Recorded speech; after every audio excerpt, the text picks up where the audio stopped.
So we are continuing in the lectionary. The lectionary series is called For the Long Haul. The message today is called The Burden of the Day. We are kind of hanging out with the Israelites still in Exodus, and we're still in Matthew in the Gospel. So our Exodus passage is out of chapter 16, verses 2 through 15. The whole congregation of the Israelites complained against Moses and Aaron in the wilderness. You just got to love these guys. I mean, it's incredible. I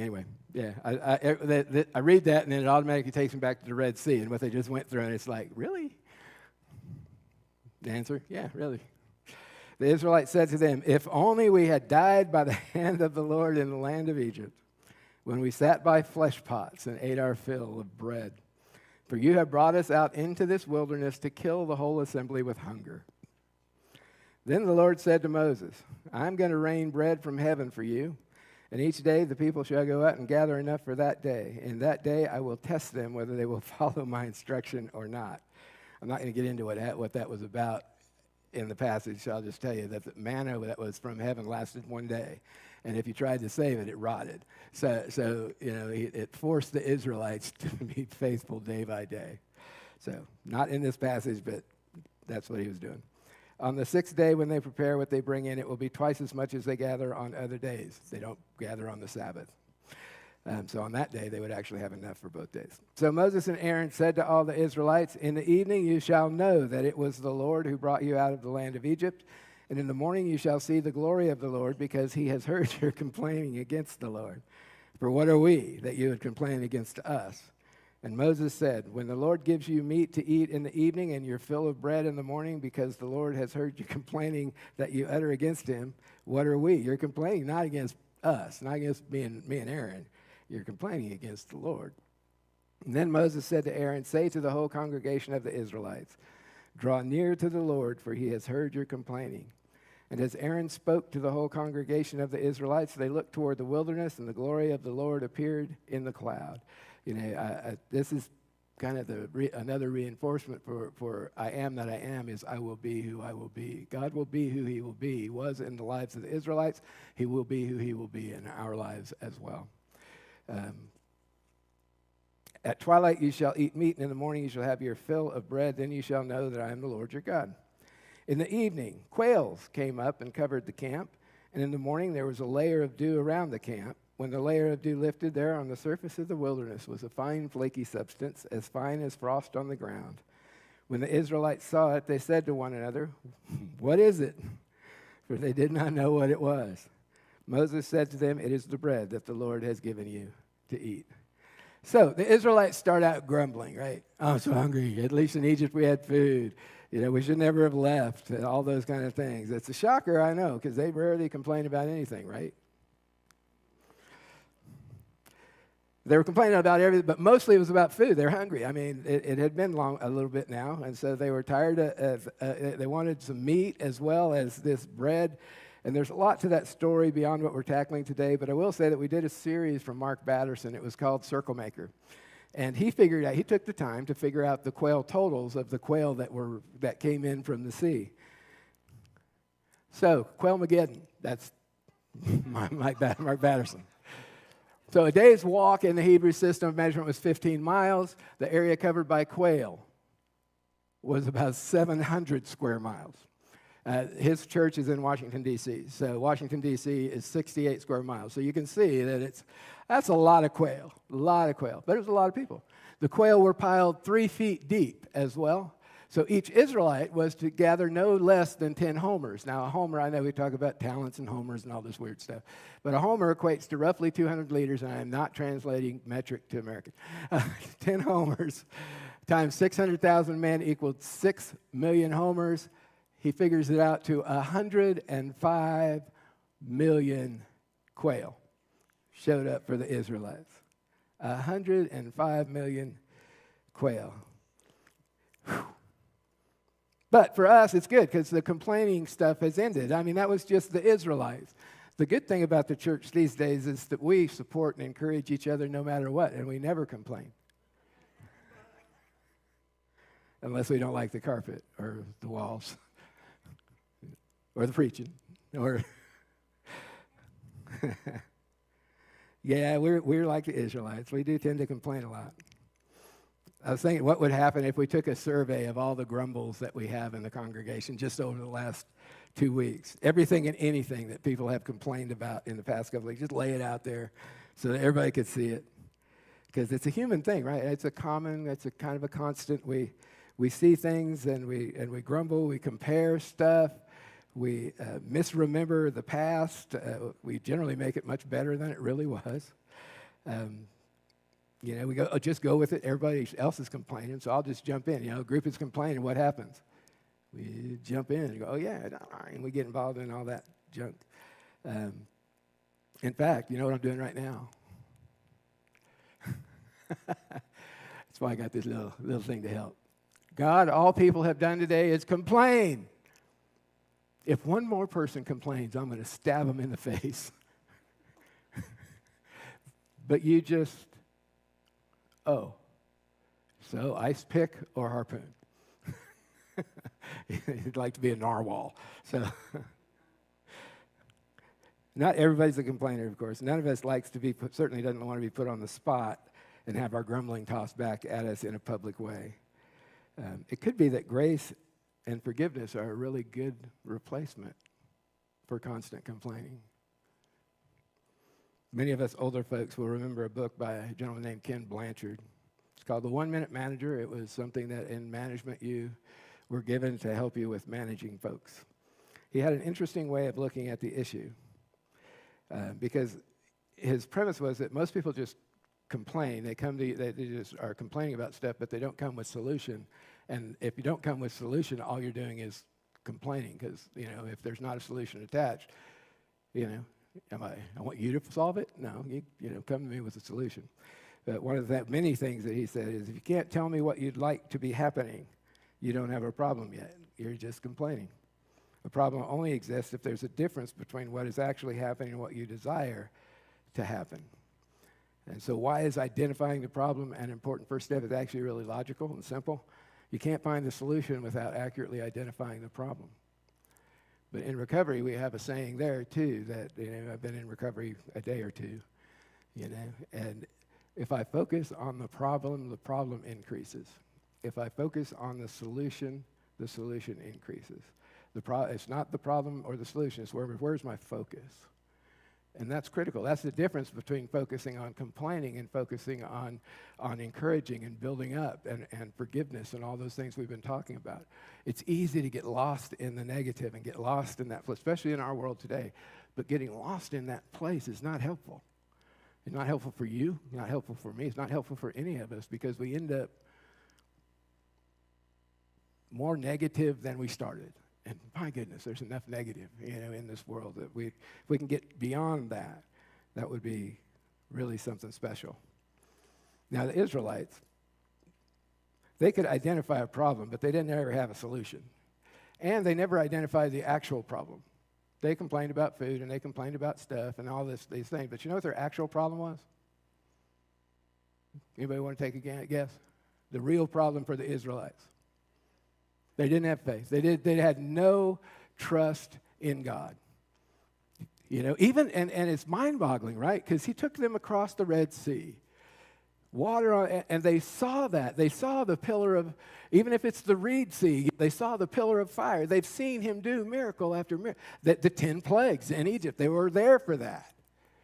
And yet, they're in the wilderness for a little bit, and it's like that stuff didn't happen or it didn't matter. And I get that kind of because I've had some things happen in my life that are impossible to happen. But over time, it's funny how what once carried such a powerful weight carries less. And I wonder, well, God, where are you? Even though I've seen him literally thousands of times in my life. Isn't that funny?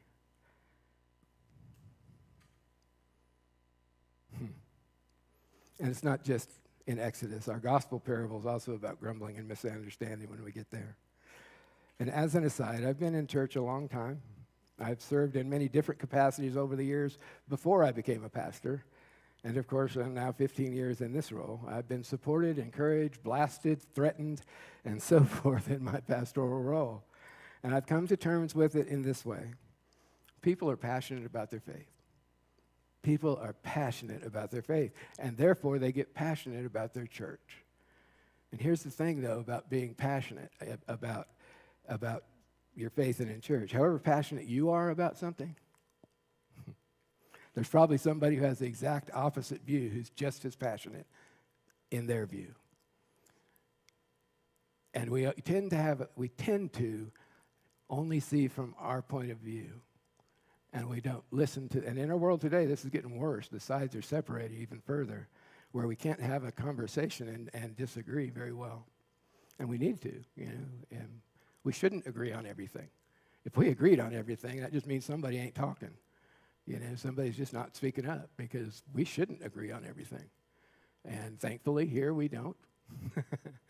And I see that as a good thing. But what happens is, so pastors, because we're the easy to see and the primary focus for some folks sometimes, but also this happens with our church leadership. It can happen among staff. It can happen amongst your small group. It happens where you get caught in the middle. COVID was a real simple and easy example of this problem for us, right? Because we had folks who didn't want to wear masks. We had folks who absolutely said we better wear masks. We had folks who were anti-vax. We had folks who said everybody needs to get vaccinated. We had everything in the world coming into that. And the staff at that leadership at that point, we did the absolute best we could do with the information that we had. And we made those decisions. And it was, not everybody was happy.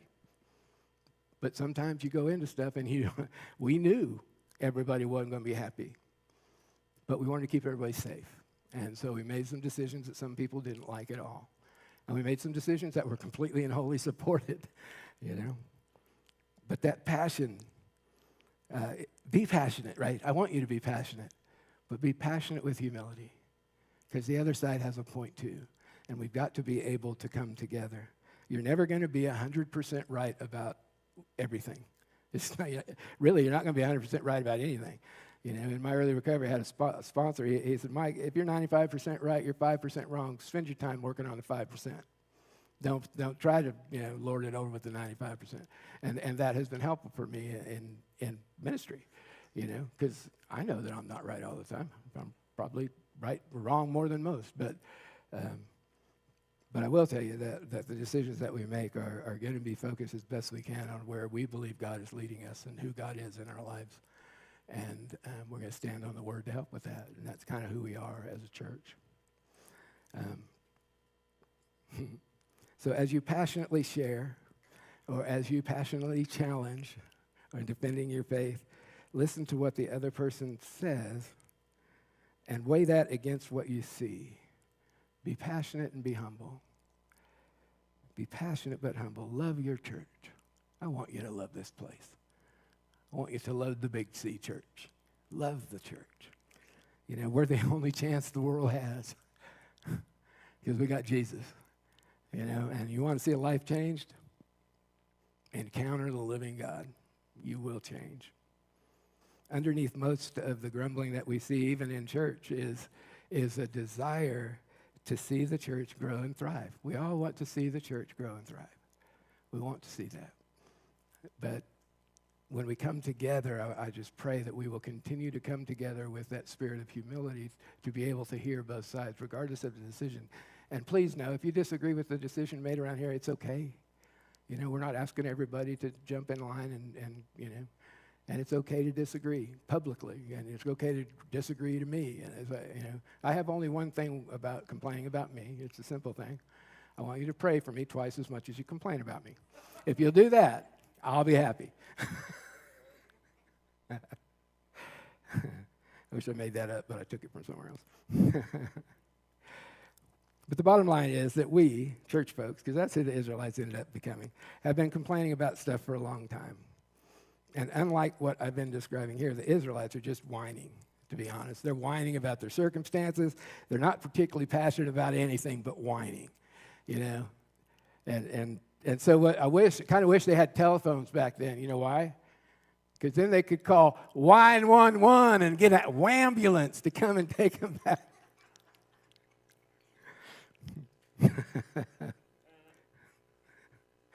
Sorry. So the Exodus story is rife with complaints, and we get it. And now we have centuries worth of hindsight to it. We can look back. It's easier. Do you ever notice it's easier to look back than it is to look forward and go, oh, yeah, they should have did this or done that. We can look back. We see where they were cared for and protected. We see where they were wrong. We see where their choices were good, where their choices were less than optimum. But in that moment, it is hard sometimes to understand. And it's hard to not panic in the midst of it. You know, they had been far enough away, long enough in the wilderness, they were getting hungry. You know, they ate up all their stores, I imagine, by this time, and they were worried. What about now? So they started complaining because that's kind of what they did. 40 years is a long time to run out of stuff, you know, so they were moving through there. They were hungry, afraid, pretty sure they had made a big mistake in launching on this journey, regardless of all the miracles they saw. But their complaint was so far over the top. The Israelites said to them, if only we had died by the hand of the Lord in the land of Egypt, when we sat by the flesh pots and ate our fill of bread, for you have brought us into this wilderness to kill this whole assembly with hunger. Really? Really? You know, Moses and Aaron, man, they must have just kind of gone like this.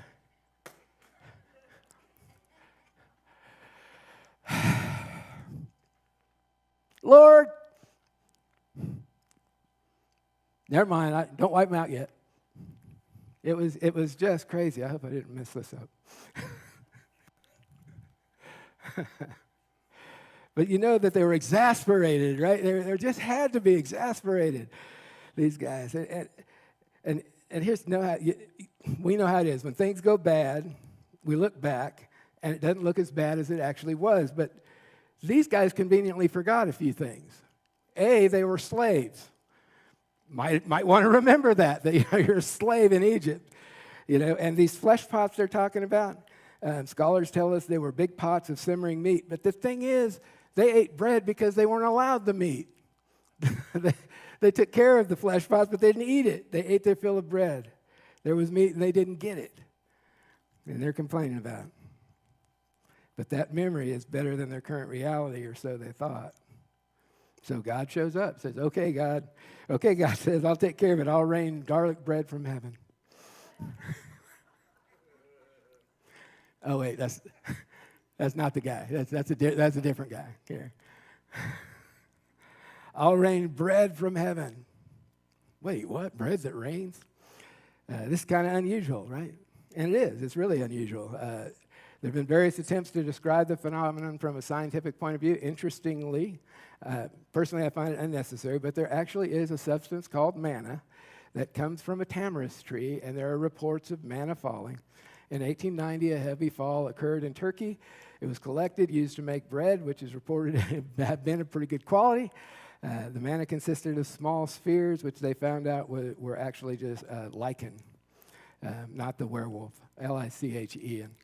And I'm all for scientific study and application. I think that bears more out of who God is. God gave us science and religion. He didn't, you know, they're not exclusive of each other. Science explains so much for us. And I'm all for scientific study and application and testing and trying to figure it out.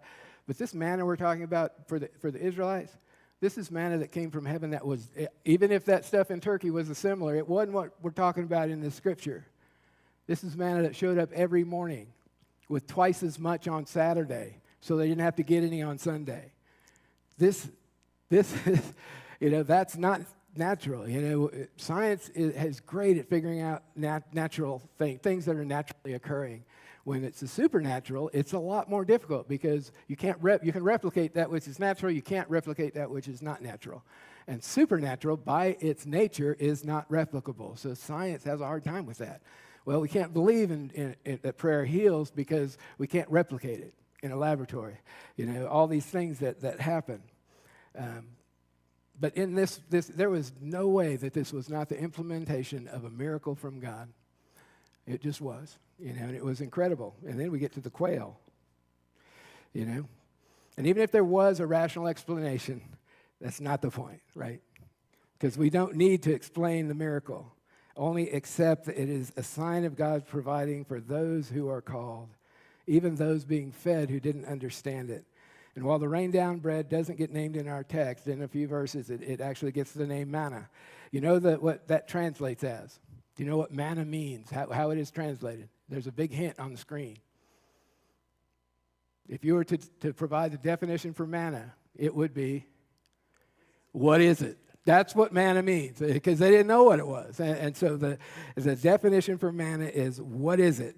It's man from ma, which is, among other things, an interrogative, so it was a question. It's like, we don't know what this is. It's manna. What is it? Yes. Who's on first? That's the question they first asked when they saw it in the morning, well, after the complaining. And that's in our text. When the Israelites saw it, they said to one another, what is it? They didn't know what it was. And that means that the Exodus people are sustained and nourished by a question. What is it? What is it that God is doing? When they and we are paying attention to what's happening around us on a regular basis, we could learn to see God at work. We would see what it is that he is doing. He has not stopped working. He is still working. In the midst of things that are difficult, he is working. And for those wandering around in the desert, he was working.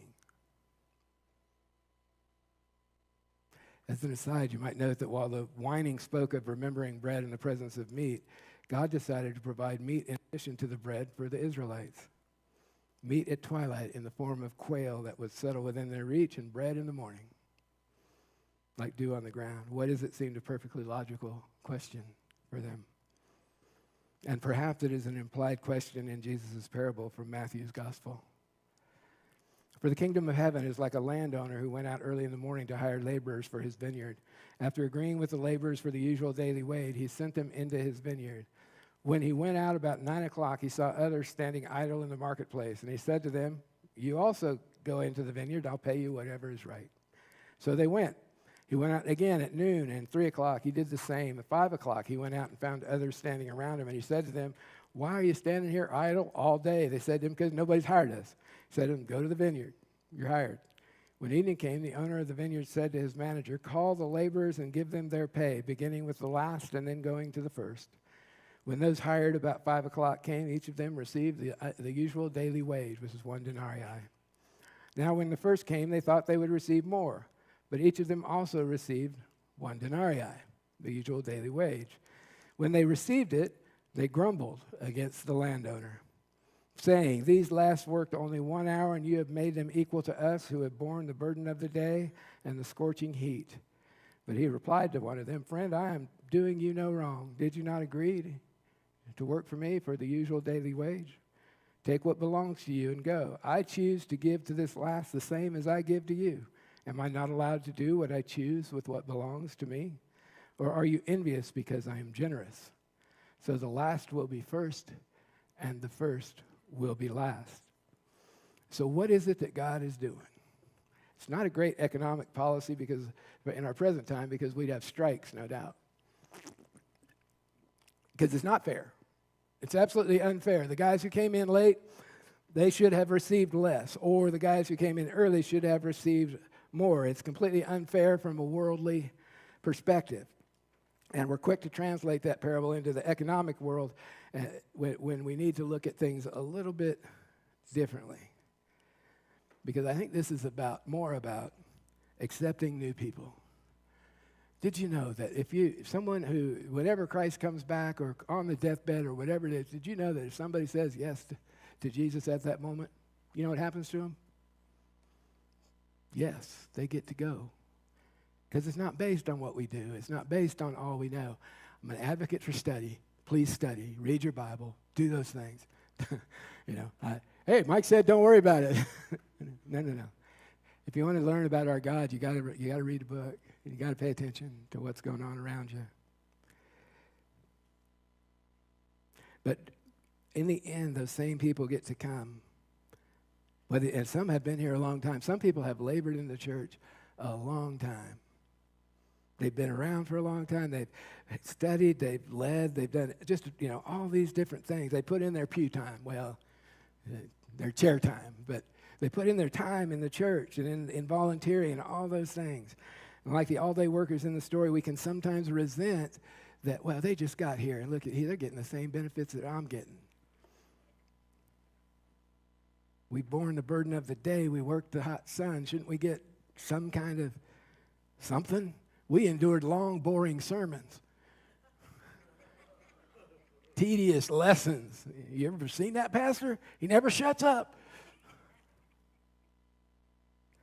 We should get a bigger reward, right? That's a proper interpretation. I mean, it would be from the world. It's not fair, right? It is grace. It is mercy.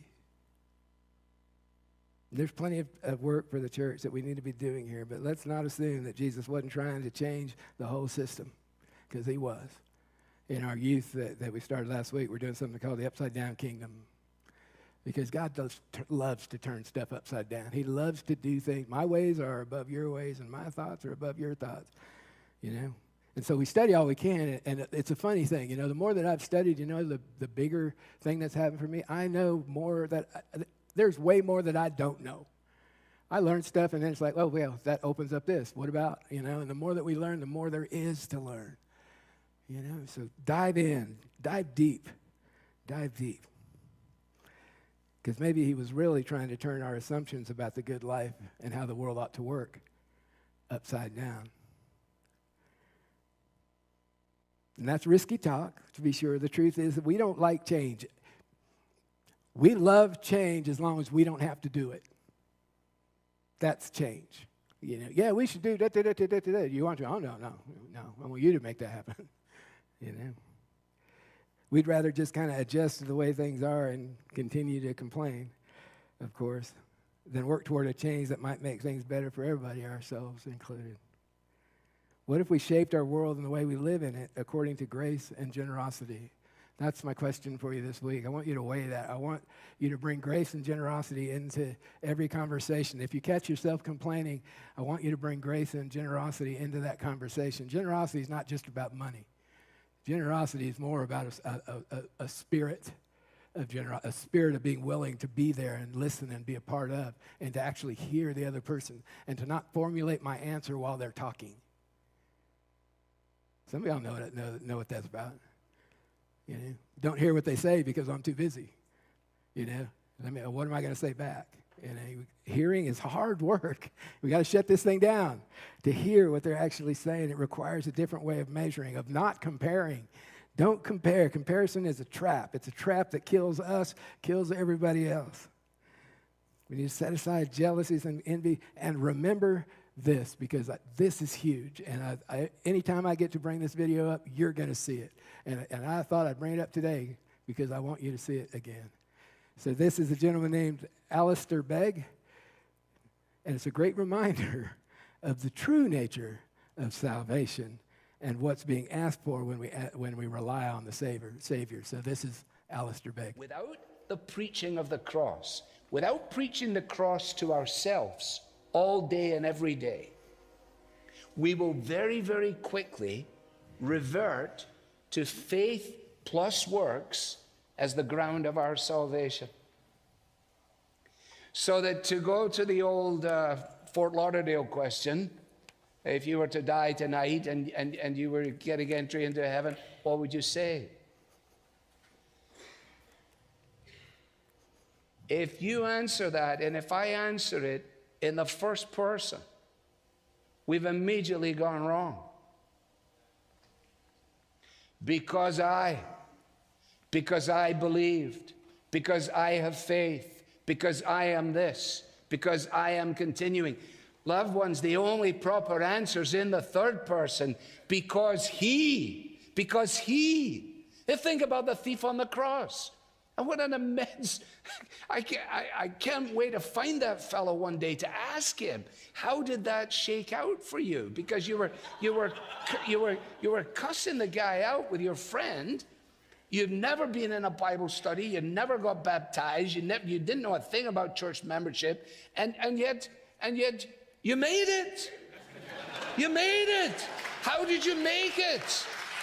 That's what the angel must have said, you know, like, what are you doing here? Well, I don't know. What do you mean you don't know? Well, because I don't know. Well, you know,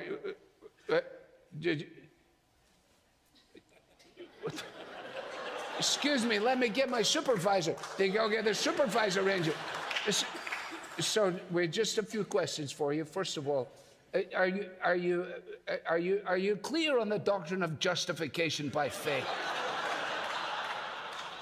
The guy said, I never heard of it in my life. And what about, let's just go to the doctrine of Scripture immediately. This guy's just staring. And eventually, in frustration, he says, on what basis are you here? And he said, the man on the middle cross said, I can come. Now, that is the only answer. That is the only answer. And if I don't preach the gospel to myself all day and every day, then I will find myself beginning to trust myself, trust my experience, which is part of my fallenness as a man. If I take my eyes off the cross, I can then give only lip service to its efficacy, while at the same time living as if my salvation depends upon me. And as soon as you go there, it will lead you either to abject despair or a horrible kind of arrogance. And it is only the cross of Christ that deals both with the dreadful depths of despair and the pretentious arrogance of the pride of man that says, you know, I can figure this out and I'm doing wonderfully well. No, because the sinless Savior died, my sinful soul is counted free, for God the just is satisfied to look on him and pardon me. That's why Luther says most of your Christian life is outside of you, in this sense, that we know that we're not saved by good works. We're not saved as a result of our professions, but we're saved as a result of what Christ has achieved. So what is the burden of the day? How do we labor in the Lord's vineyard? Because that's what we're called to, without feeling like we're owed something, but simply enjoy the service and the connections that are made along the way. Folks who go on mission trips will tell you that the connections that are made among the people that are there is incredible. And it's powerful to get to know one another and to be involved in one another's lives. So settle in for the long haul, because we want to do that in the faith journey. And acknowledge how much of what we've learned about how the world works doesn't fit in the paradigm of Jesus. It's an upside-down kingdom. And Jesus comes along and teaches us that's the right way. Amen.